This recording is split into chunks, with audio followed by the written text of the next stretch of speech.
Trucker Dave here, and today we get to work on the Cleveland.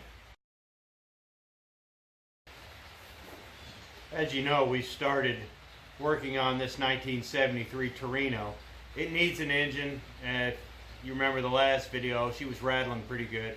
So I have a new engine here, but it's used. I bought it on Facebook Marketplace. So I'm going to show you what to look for. We're going to go over this engine and do a mild teardown. We're not going to take too much out of it. We're going to look into it, give it a good once over, and then make a determination on whether this is going to be the engine that goes in this car, or how much work it's going to need to go into it before we put it in this car. So let's get to it. This engine is a 351 Cleveland, a 1970 model. I ran the numbers. This one came out of a 1970 Cougar, according to the guy I bought it from, and according to the numbers on it, it matches up everything that he said. The engine's complete. It has the flywheel, has a nice Edelbrock Performer intake on it, and according to the guy, it was completely rebuilt, but it started leaking out of the rear main. So he parked it, but looking at the gasket job on it, I'm actually almost fairly certain it's not the rear main, it's the gasket. But the other problem is this thing's been sitting on a stand for about 11 years now. So we're going to take off these. We're going to take off the oil pump, the fuel pump.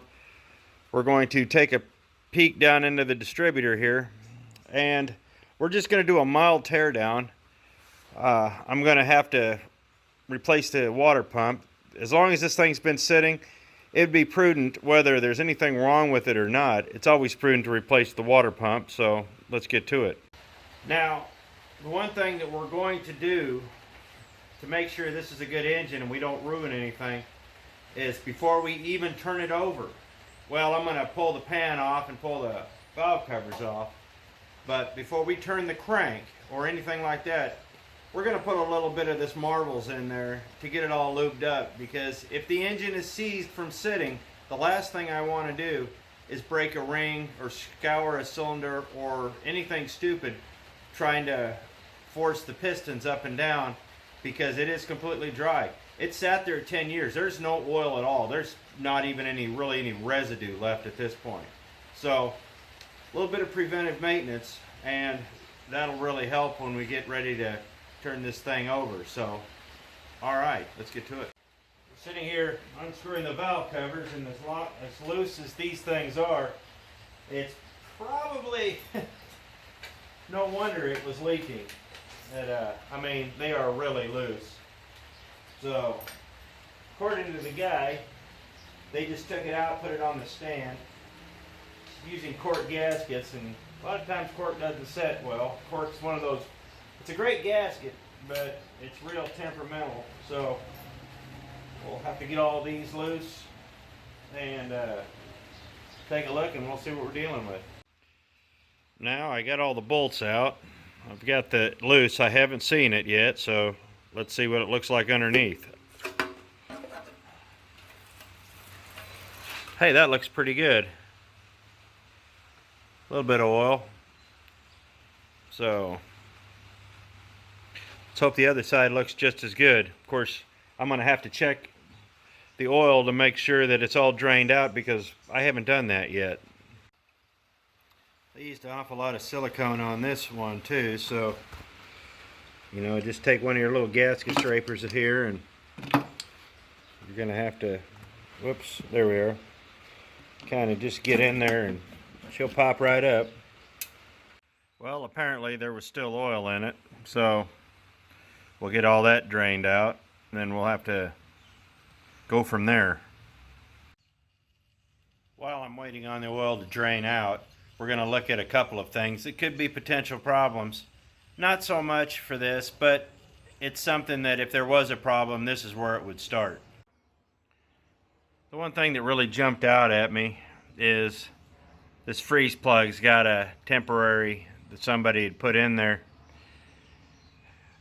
That tells me that the hole was walled out, or there's something there. I'm not going to take that out, because if I take that out and try to redo it all, it's already sealing.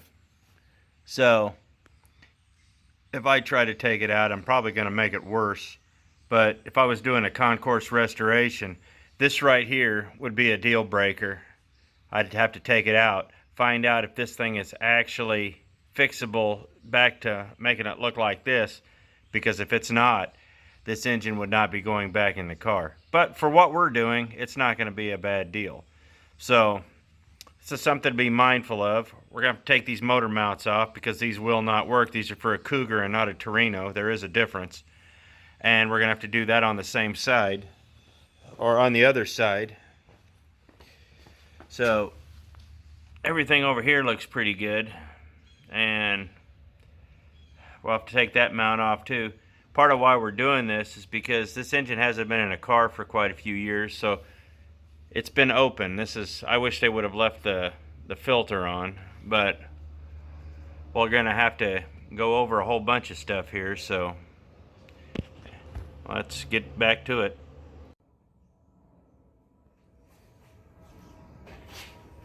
One thing that I've been noticing as I take this engine apart is that whoever put it together didn't really... I don't even know how to describe it. Everything is loose. Nothing was properly torqued. You know, there are torque settings for everything. Wet torque, dry torque. There's torque settings for even the fuel pump. Even the valve covers have a torque setting. Everything was loose. And so we got the oil pan off, or the fuel pump off, and we get looking at the eccentric, and there's a little bit of wear, but it's not bad. So we're going to continue, and we'll wait and see what it looks like when we get inside the engine. So let's go. Now, as we go over this engine, I'm a little skeptical. When I bought the engine, I was told it only had 250 miles on the rebuild and it was leaking oil out of the rear main. That's why they pulled the engine out. But the more I look, no, this had a little more than 250 miles on it. There would not be this much rust around the water fittings for 250 unless they didn't bother to clean a damn thing before they painted it. So let me go over a few things and I'll show you what I'm talking about. So we get around here to the water fittings. This is supposed to have been rebuilt. That doesn't look. There was a lot of rust up here. And like things like this, these either weren't prepped or painted or something, and we get in the water housing. It looks like a newer thermostat, but for an engine with 250 miles on it, there's an exorbitant amount of rust. So I'm very skeptical on the story I was told, and this is why we're digging into it. So now that we've got pretty much what I want to look at on top, we're not going to bother taking the distributor out just yet. I've got some different plans. I'm going to be using the electronic ignition out of this car. This is a point setup, so I'm not going to use that. We're going to flip this engine over, take the oil pan off, and let's see what's under there.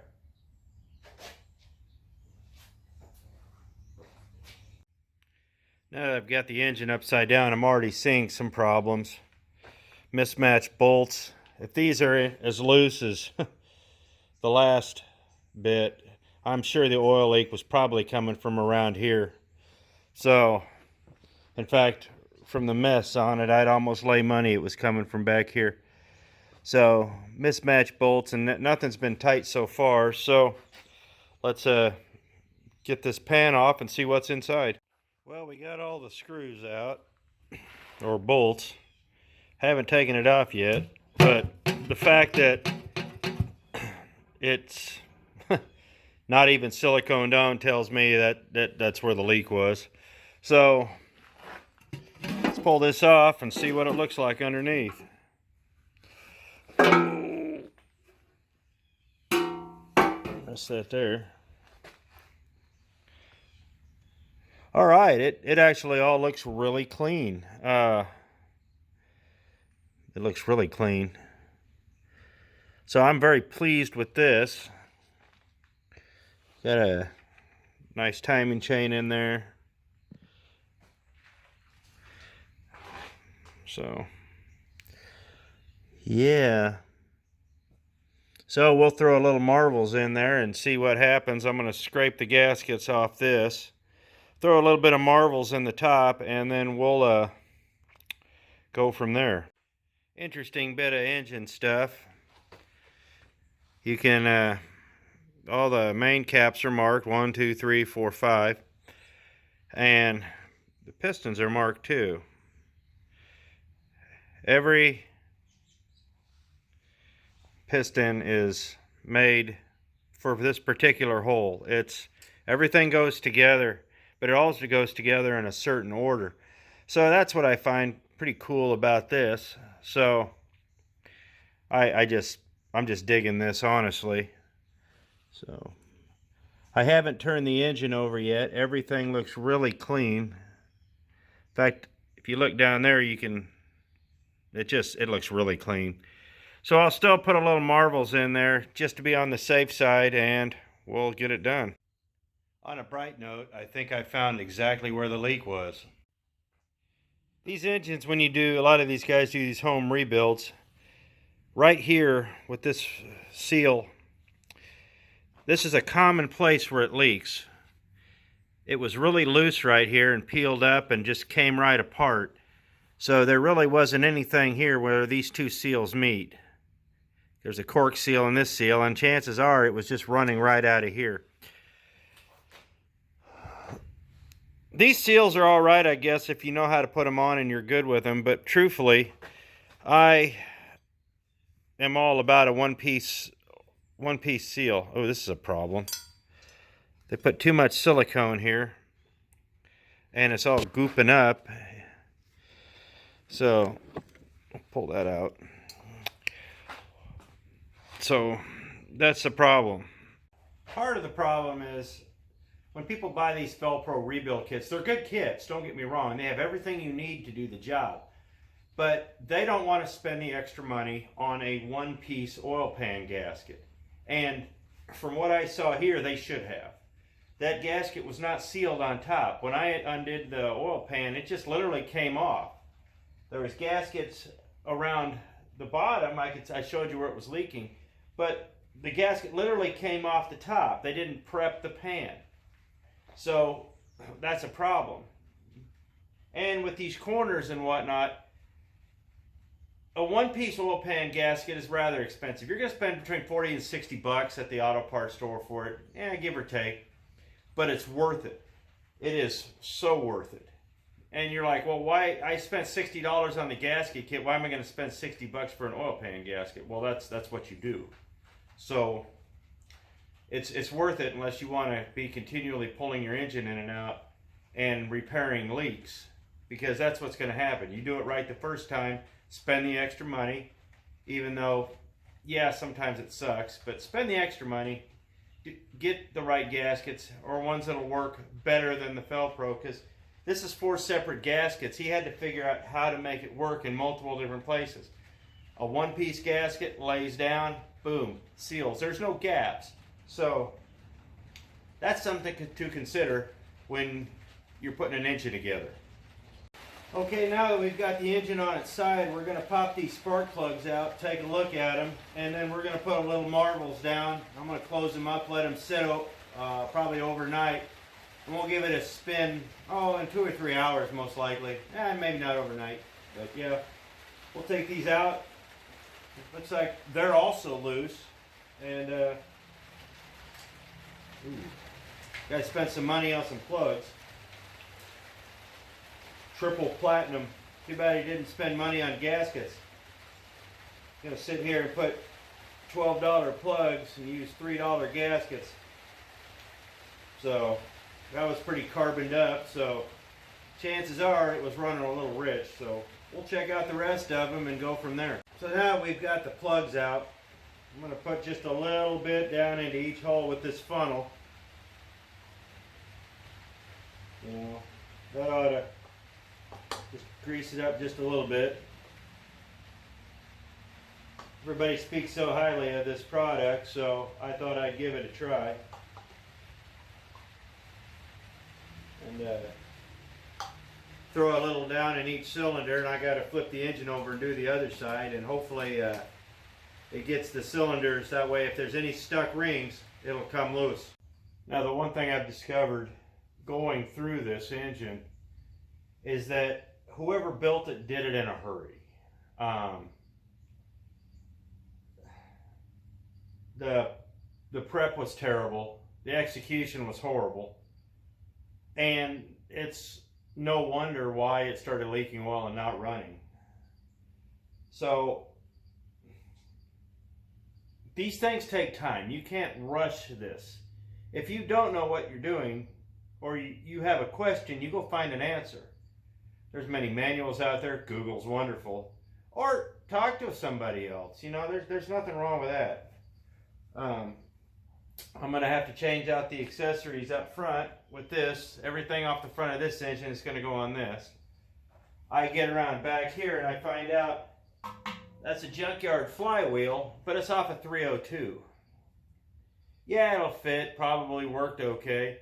But according to what I'm seeing with the teeth, it was hitting the starter a little hard. It wasn't the right flywheel for the application. You know, unless the part numbers are the same, don't stick with what you're supposed to have. It just, being cheap gets you broke, and that's what happened here. Being cheap, yeah. So overall, this is looking pretty good. Like I said, I got the marbles in there. Anybody who knows me knows that I'm notorious for losing bolts. So I'm putting the covers back on and getting it all buttoned up, because I'm not going to take it down any further than this until we get it in the car. I'm going to have to take the engine out of the car first. That way we can swap the accessories and all that. But it's going to be time consuming. Like I said, I'm not taking it down any further than this. So, okay, so it's been several hours since we put the marbles in. Let's give it a spin and see how she goes. Okay, now for the moment of truth. We got the socket hooked up and we're going to give it a spin, and let's give it a quick spin this way. Oh, there we go. I can hear it. And just move it back and forth a little bit.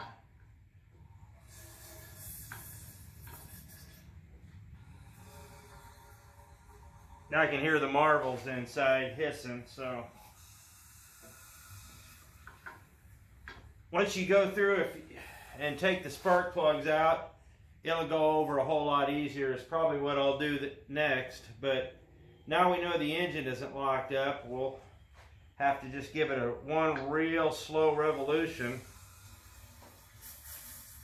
Let it settle, and then then go from there. I'm hoping that when I get home the next time, it's still warm enough to where we can do some more work on this. It's going to take a bit.